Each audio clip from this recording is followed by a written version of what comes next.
أعوذ بالله من الشيطان الرجيم بسم الله الرحمن الرحيم آية نمبر 175 ذلك بأن الله نزل الكتاب بالحق وإن الذين اختلفوا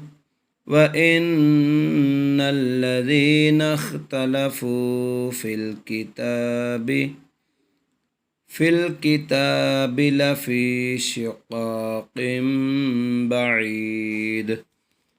الكتاب لفي شقاق بعيد